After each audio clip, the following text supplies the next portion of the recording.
Quotation beyond the story. జననం అనే topic మీద మనం కొటేషన్లను చెప్పుకుంటూ వాటి బ్యాక్గ్రౌండ్ చెప్పుకుంటూ వస్తున్నాం.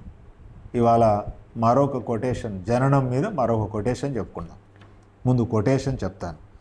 జనన మరణాలు మన చేతిలో లేకపోయినా మధ్య జీవితమంతా మన చేతుల్లోనే సుమా. మీకు అర్థమైంది కదా? మరోసారి చెప్తాను. జనన మరణాలు మన చేతుల్లో లేకపోయినా ఆ రెంటి మధ్య జీవితం అంతా మన చేతుల్లోనే ఉంది సుమా. సుమా.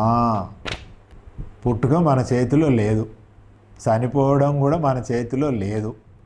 కానీ ఆ రెండింటి మధ్య ఉన్న జీవితం మన చేతుల్లో ఉంది.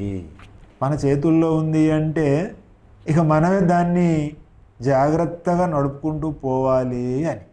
కాళిదాస్ కొటేషన్ గురించి నేను మొదలే చెప్పాను కదా, శరీరమాద్యం కలు ధర్మ సాధనం. జీవితం కూడా మనిషికి ఒకటే, రెండో జీవితం ఉండదు. ఈ జీవితంలో తప్పులు చేసాము, తర్వాత జీవితం ఎట్లాగా ఉంటుంది, మనం కొంచెం కరెక్ట్ చేసుకొని మంచిగా గడుపుదాం అనడానికి మనకు రెండో జీవితం లేదు, ఉండదు. రెండో జన్మ ఉంటుందని నమ్మే వాళ్ళకి అలా నమస్కారం పెట్టి వాళ్ళని పక్కకు పెడదాం. మన గొడవ మనం మాట్లాడుకుందాం. రెండో జీవితం మనకు ఉండదు. మనిషికి ఒకటేసారి ఒకే జీవితం దొరుకుతుంది. ఏ ప్రాణికైనా జీవితం ఒకసారి దొరుకుతుంది. అయితే ఈ పుట్టుక మన చేతిలో లేకపోయినా, ఆ చావు మన చేతిలో లేకపోయినా ప్రకృతి చేతిలో ఉన్నాయి. ఈ రెండు మన చేతిలో లేవు. కానీ మధ్య జీవితం మన చేతిలో ఉంది. మన చేతిలో ఉంది అంటే మన చేతిలో ఉంచుకుంటూ ఉంటుంది. మన చేతిలో పెట్టుకోకపోతే ఉండదు, మరెవరి చేతిలోకి పోతుంది. మనం రోడ్డు మీద జాగ్రత్తగా నడవకపోతే మన జీవితం ఇంకొకరి బండి కిందికి పోతుంది. ఇట్లాగా మీరు ఊహించవచ్చు. మనం నిమిషం మనం తెల్లారి లేచిన దగ్గర నుంచి రాత్రి పడుకునే వరకు ఈ మధ్యన జరిగే అనేక కార్యకలాపాల్లో బయటకు వెళ్తాం, ఉద్యోగం చేస్తాం, ఏదో చేస్తాం, ఇంటికి వస్తాం. ఇంట్లో కూడా ఎన్నో ఉన్నాయి. అలా కరెంటు కూడా ఎంతో ప్రమాదం. మనం అక్కడేలు పెడితే షాక్ కొడుతుంది, ఏమవుతుంది మనకు తెలియదు. జనన మరణాల మధ్య జీవితాన్ని మన చేతిలో ఉంది అంటే మన చేతిలో ఊరికే ఉండదు. గాలిలో దీపం పెట్టి దేవుడా అంటే ఆ దీపం ఆగదు, దానికి ఒక బుగ్గ పెట్టాలి, లేదా చేతులన్నీ అడ్డం పెట్టుకోవాలి. దీపాన్ని కాపాడడం అనేది మన చేతిలో ఉంది. మన జీవితాన్ని కూడా కాపాడుకోవడానికి, ఈ మధ్య జీవితాన్ని తీర్చిదిద్దుకోవడం మన చేతిలో ఉంది. జాగ్రత్తగా నడుపుకోవడం మన చేతిలో ఉంది.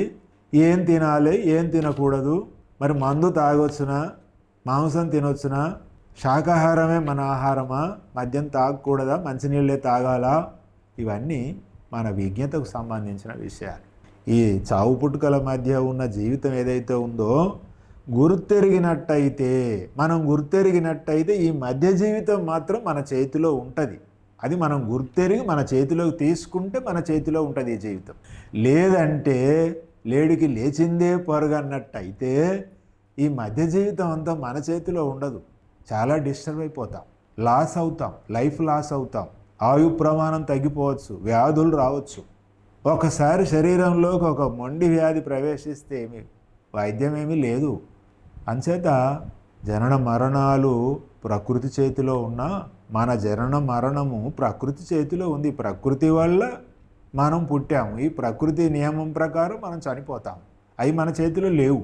కానీ మన చేతిలో ఈ మధ్య జీవితం అంతా మన చేతిలో ఉంది. ఉంచుకుంటే ఉంటుంది.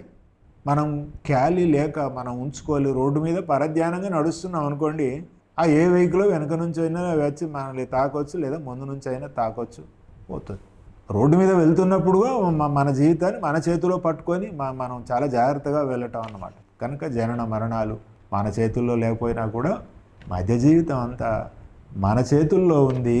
మన చేతుల్లోకి తీసుకోవాలి అని ఉద్దేశం. ఎవరి జీవితాన్నైనా వారి చేతుల్లోనే పట్టుకుని జాగ్రత్తగా నడవాలి. ఇది ఈ కొటేషన్ యొక్క ఉద్దేశం.